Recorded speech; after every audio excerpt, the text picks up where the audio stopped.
the principal mistakes people do in their sadhana.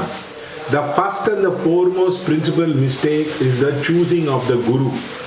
Many people try to choose the dead guru as their guru. You have to understand the dead guru cannot help you much as a problem.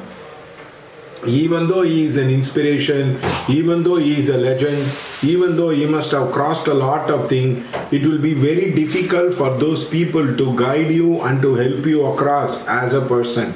So therefore, the first spiritual mistake people do into their life is not having a live guru.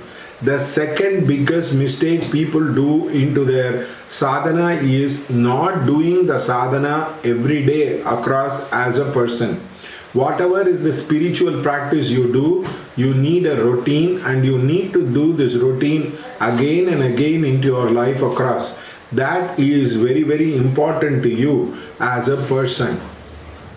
The problem with the entire thing of doing the routine is people get distracted. They say, my work does not allow me to do, my friends do not allow me to do, my people do not allow me to do. All these things is not possible to give as an excuse. For example, the great Larry Maharishi, the founder of Kriya Yoga, actually used to do his sadhana in the evening after he come back from his work. And also the great Yogananda Paramahamsa was studying in the college, and in the part-time he was doing the sadhana across. So great many people use their time and abilities to come out of this Maya by doing the sadhana every day. It does not really matter whether you are doing Sandhya Vandanam, whether you are doing Kirtans, whether you are doing any kind of mantra or practice. You should come to the understanding that you need to do it every day as a person, no matter whether somebody gives you an instructions or not. The third level of doing the sadhana is minimum 4 to 5 hours of routine you should have when you are doing the spiritual practices across. Many people do not know how to do for 4 to 5 hours. In that case, you follow the routine of somebody, or maybe you can go ahead and do the practice on your own. For example, in Vipassana, they do the practice, they divide the entire practice session into 6 parts. The first 3 parts starts from 6 to 8, then they have a break for half an hour, then again 8 to 10, again from 10:30 to 12:30 across as a person. This is the 3 times they are doing the sadhana as a person. The next level people do the sadhana is you can imitate the same sadhana in your house. Either you can do for half a day, whether you can do it for full day across as a person. You can take Vipassana as a model. Then there is a model in the Bihar School of Yoga where they try to make you do the sadhana from morning 6 to 10. After 10 o'clock, they allow you to have the lunch, early lunch, and they try to make you rest. Again, they start the sadhana by 3 o'clock. Now you can use that to imitate it. Again, you can do the sadhana in the Sri Ram Jai Jai Jai Jai Ram. They do the chanting throughout the day. Sometimes they go around the lamp and they start doing the chanting across. Now all these things are different models. You can do the yoga morning, evening, afternoon 5 times a day. You can do the tantra practice 5 times a day. It does not really matter. The more the intense your sadhana you can do for, it's like recharging the battery. Your sadhana battery becomes bigger and bigger, and you have a huge buffer with regard to that. This is an important attitude people don't have in sadhana. People try to listen to the lecture, people try to go to the read books across. Now these are all just the starting point. The real starting point is to start doing the prayer across, and that is very important. The third thing is taking up the spiritual challenge. Now many people come and complain to me saying, my father is not allowing me to do, my mother is not allowing me to do, my friends are not allowing me to do, and maybe I have a very difficult time across. All these things, people go on talking about it without coming to the understanding. When you are doing spiritual practice, you are bound to attract resistance. You are bound to attract people who will not allow you to do the sadhana very easily across as a person. They'll be creating barriers, obstacle, difficulty, so you will have to work your way out. Actually, there was a cricket player who came to me to ask the questions about the sadhana. I told him, sadhana is like doing the cricket match. You will have opposition, you will have difficulty, you will have problem. You should try to integrate your life problem into your sadhana itself. So, for example, somebody doesn't have money, they can do the Mahalakshmi sadhana to understand the nuances of money. Somebody is talking about education. This goddess Saraswati sadhana can be taken to understand about the education. Actually, the problem with many people is not financial freedom, which does not allow them to do the sadhana. It is their focus, it is their intention, it is their willingness to take the challenge. For example, your son is not studying. You can take it as a challenge to help him to study by blessing him every day, by doing the chanting and prayer for him as a person. Women are very good at it. They try to take their personal problem into the sadhana and they try to overcome any difficulty across as a person.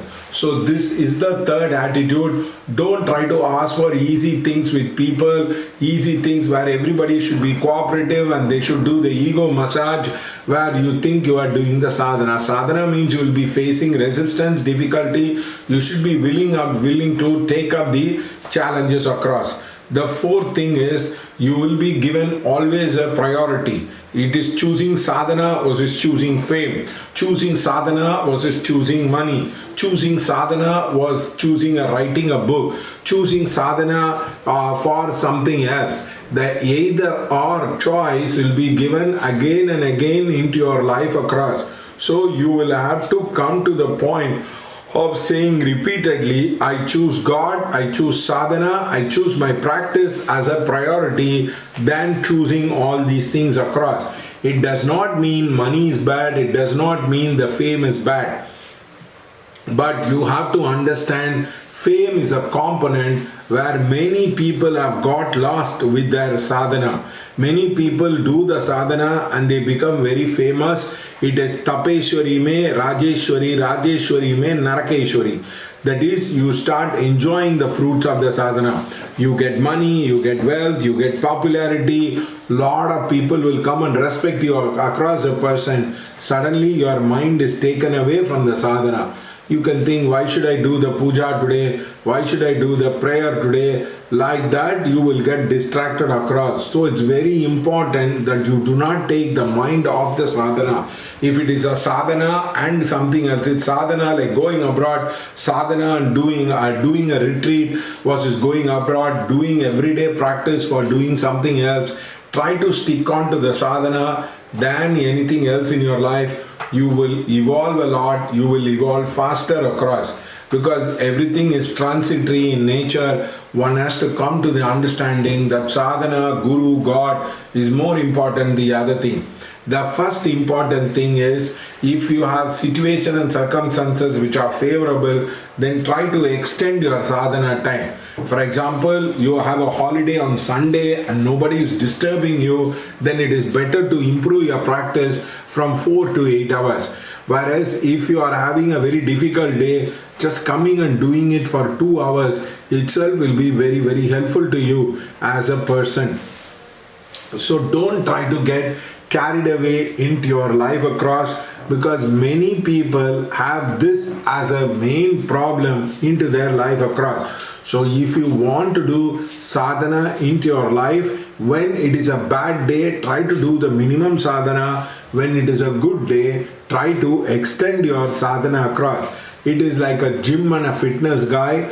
The gym guy will do more if he is feeling very elated across, and if he is having a very tough time, they will keep the routine at least to a minimum. So these are the main mistakes people do into their life. Normally what happens, they have a guru who demands a seva. All these gurus have a very, very common thing. They want to have a free workers into their organization. So they call you, they make you do the seva, they don't pay you. And once you are leaving them, you are having only punya and you have a lot of financial insecurity into your life across. So please understand, in the name of Guru, somebody exploits you, somebody does not do sadhana, please don't respect him as a person. I know one Sankaracharya who finds it very difficult to do, get up in the morning and do a puja. So he does one puja at 12 o'clock, again another puja after the 12 o'clock, and he says, I have done 2